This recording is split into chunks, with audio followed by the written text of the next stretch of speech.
मोदी जी की एक बात मुझे आज 6 साल से बहुत अच्छी लगी। उन्होंने कहा कि एक हाथ में कुरान, दूसरे हाथ में कंप्यूटर।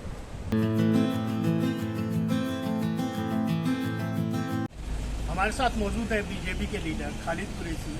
आज जो द्वारका के अंदर प्रस्तावित हज हाउस को लेकर के लोगों के द्वारा विरोध किया गया और वहाँ बीजेपी के लीडर पहुंचे, जानते हैं उस पूरे मामला पर क्या है बीजेपी का रवैया और क्या असल हालात है।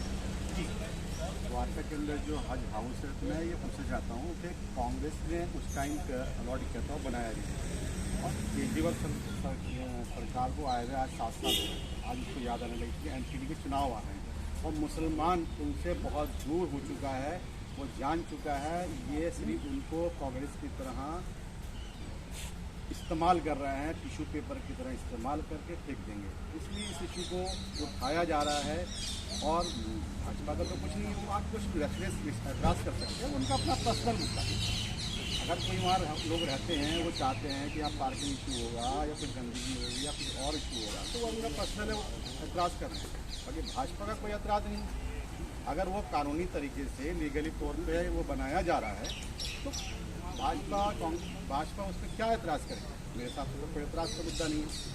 बात की जाए अगर हर बार इलेक्शन से, दिल्ली के अंदर एमसीडी के इलेक्शन आने वाले हैं, हर बार इलेक्शन से पहले कुछ ना कुछ इस तरीके का पंगा खड़ा हो जाता है जिसे हिंदू मुस्लिम वाला रंग दे दिया जाता है। इस बाबत आपका क्या नज़रिया?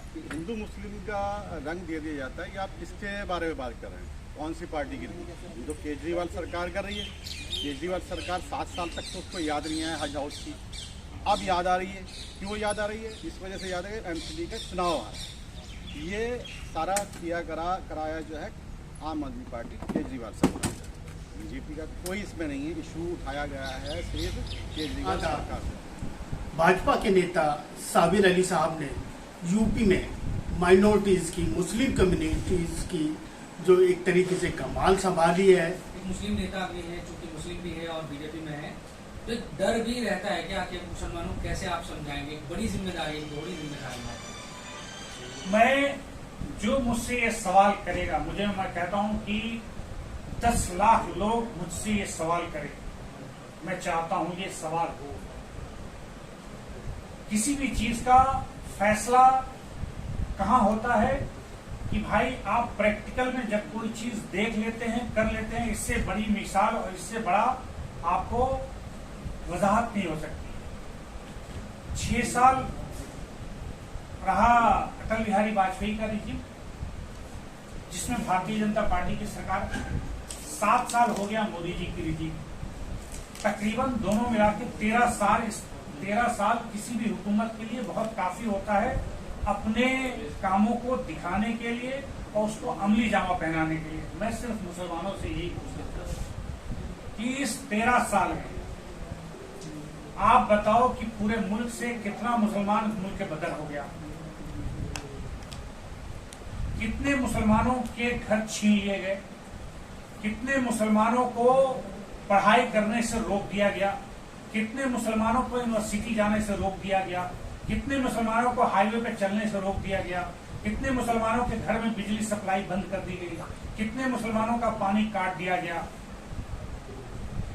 तो आपके पास 13 साल की शहादत है कि भाई ये सरकार आने के बाद मुसलमानों के साथ ज्यादती नहीं है, उसके हुकूक की पैमाली नहीं हुई है।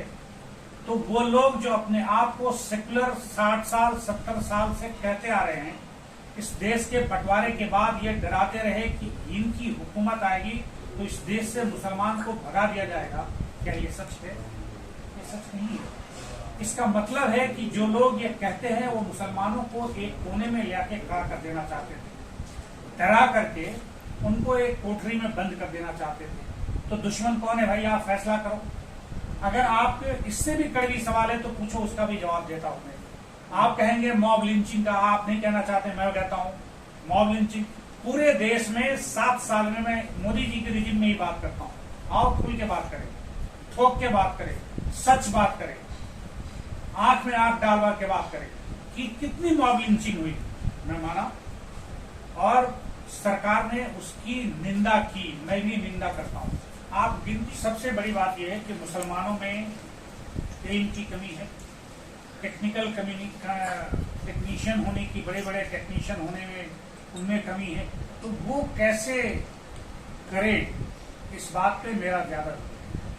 अगर इस मुल्क में 20 करोड़ 22 करोड़ मुसलमान है, उसमें से 18 करोड़ तकरीबन 15 करोड़ ऐसे लोग हैं जो बिल्कुल इल्म से उनका वास्ता कमजोर है, इल्म भी नहीं है, माली एतबार से कमजोर है। तो माली एतबार तभी मजबूत होगी या तो टेक्निक में बहुत साउंड हो या इल्म में बहुत अच्छे हो, क्योंकि ये कंपटीशन का दौर है।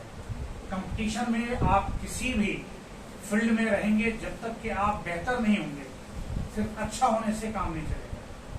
क्योंकि आज जो दौर है पूरी दुनिया में, 8 साल का बच्चा भी लैपटॉप पे बैठकर लैपटॉप चलाना सीख गया।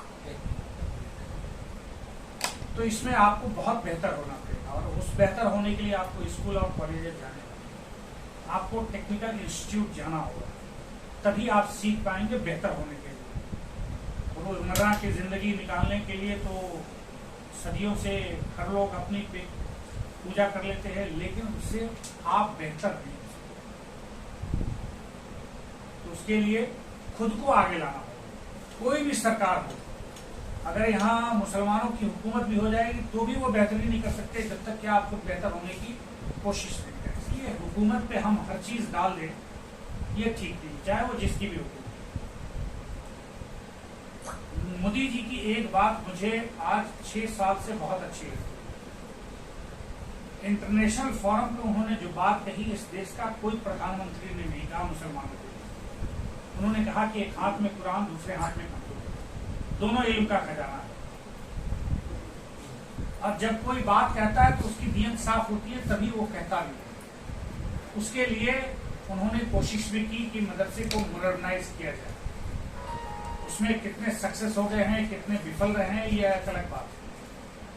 लेकिन सक्सेस होने के लिए जब तक कि दोनों तरफ से, सरकार की तरफ से और आवाम की तरफ से, दोनों तरफ से पहल गई हो, तब तक के सक्सेस नहीं मिल सकते। वो वहाँ के आवाम की मफाद में जो काम कर रहे हैं, जो उन्होंने किया है, उसका रिजल्ट इस फिर विधानसभा में दिखाई।